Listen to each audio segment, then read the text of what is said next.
Et si je vous disais qu'Iker Casillas n'a jamais vraiment eu peur de la frappe de Lionel Messi, ni de la puissance de Cristiano Ronaldo? Et si le véritable cauchemar arrivait 3 secondes avant même que le ballon ne soit frappé? 3 secondes où le temps ralentit.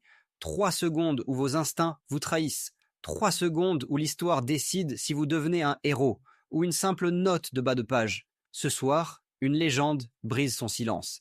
Et ce qu'il avoue à propos de Messi et de Ronaldo changera à jamais votre façon de voir le football. Avant de commencer, likez la vidéo, abonnez-vous à la chaîne et activez les notifications, car ce que vous allez entendre n'est pas le genre de vérité que l'on trouve dans les compilations de highlights. Pour comprendre pourquoi cette confession compte, il faut comprendre où se trouvait Iker Casillas. Pas seulement sur le terrain, mais dans l'histoire du football. Pendant plus d'une décennie, Casillas a été le dernier rempart du Real Madrid.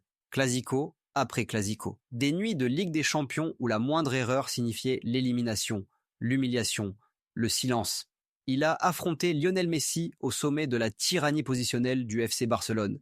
Il a affronté Cristiano Ronaldo au moment où le football découvrait ce que signifiait réellement l'efficacité implacable. Ce n'était pas de la théorie, ce n'était pas un débat télévisé, c'était un gardien seul, à 12 mètres du destin.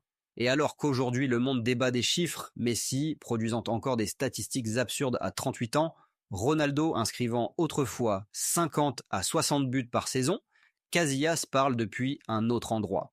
Un endroit où les statistiques arrivent après que les dégâts sont faits. Car de son point de vue, le danger n'a jamais été la finition elle-même.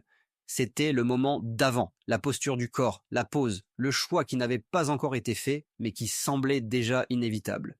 Alors voici la véritable question. Comment deux joueurs peuvent-ils détruire le même gardien de manière complètement opposée?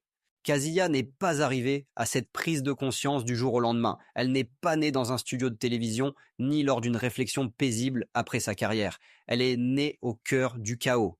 Un stade plein à craquer. Un bruit si intense qu'il devient presque physique. Et cette sensation familière, insupportable, que tout gardien connaît, le sentiment que quelque chose de mauvais est sur le point d'arriver, avant même de comprendre pourquoi. Face à Messi, Casillas se souvient de moments où rien ne semblait dangereux. Pas de sprint, pas d'angle de frappe évident, pas d'élan spectaculaire, et pourtant son corps réagissait trop tôt. Un pas vers la gauche, admettra plus tard Casillas. Une respiration trop tôt. C'était suffisant.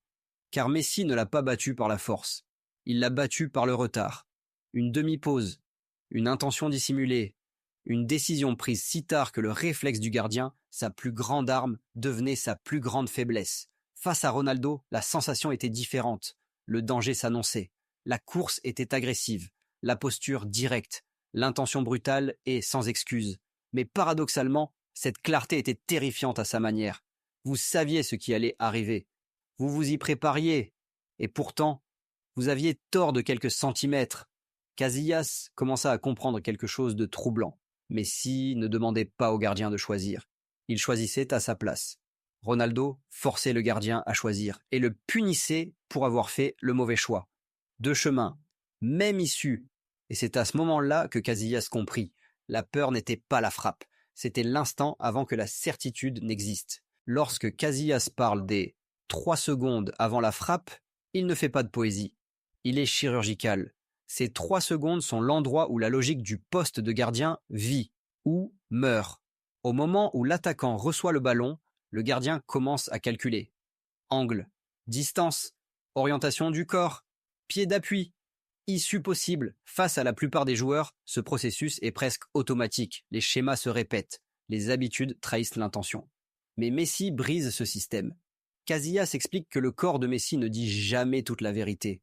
Ses hanches mentent, son regard induit en erreur, son rythme ralentit le jeu juste assez pour faire croire au gardien qu'il a du temps. Et c'est là le piège.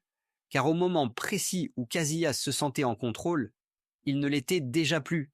Ces 3 secondes devenaient élastiques, elles s'étiraient, elles déformaient la perception.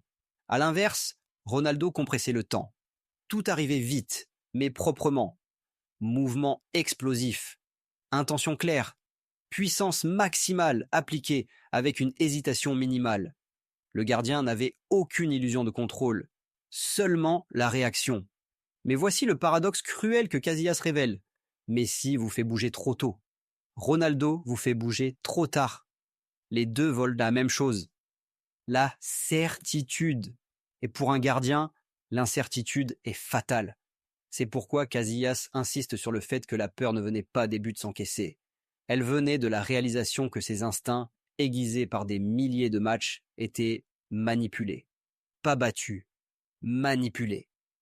Alors, posez-vous cette question. Vaut-il mieux être surpassé ou dépassé intellectuellement?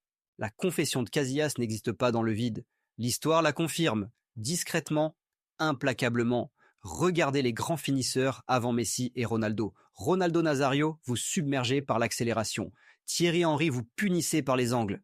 Zinedine Zidane décidait des matchs par des moments de lucidité. Mais même alors, les gardiens pouvaient reconnaître le danger. Avec Messi et Ronaldo, reconnaître ne suffisait plus. Messi ne se contentait pas de marquer des buts.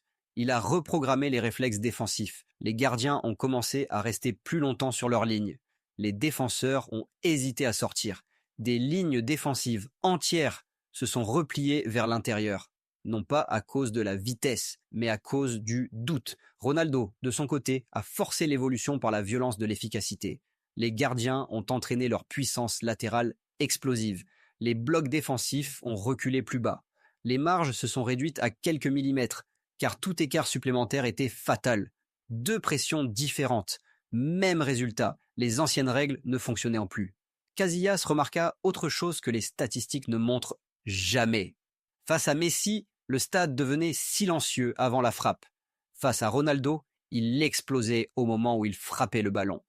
Des sons différents, des peurs différentes.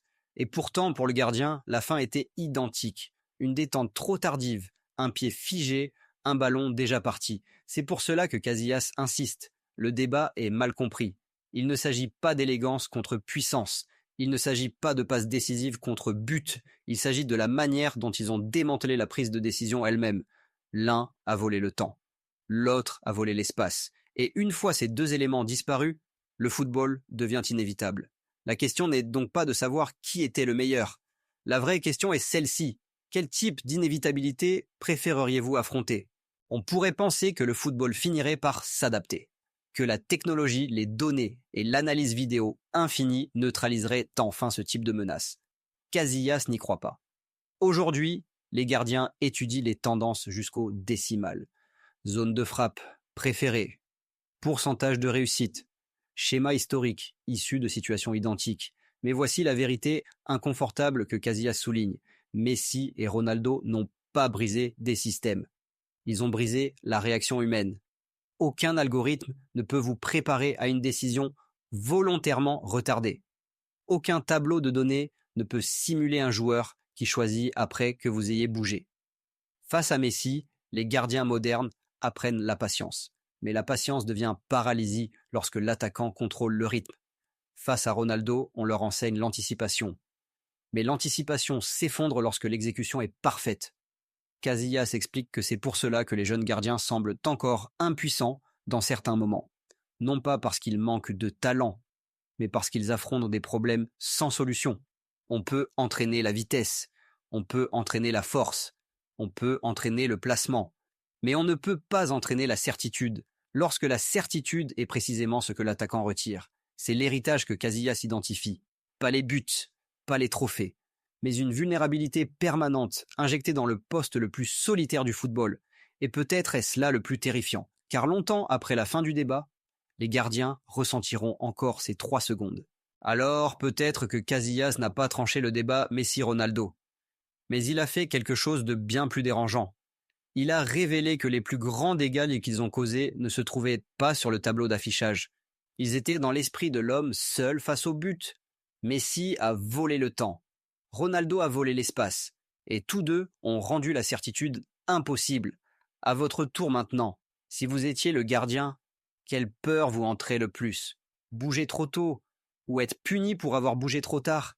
Et si cette histoire vous a fait voir Messi et Ronaldo autrement, ne vous arrêtez pas là.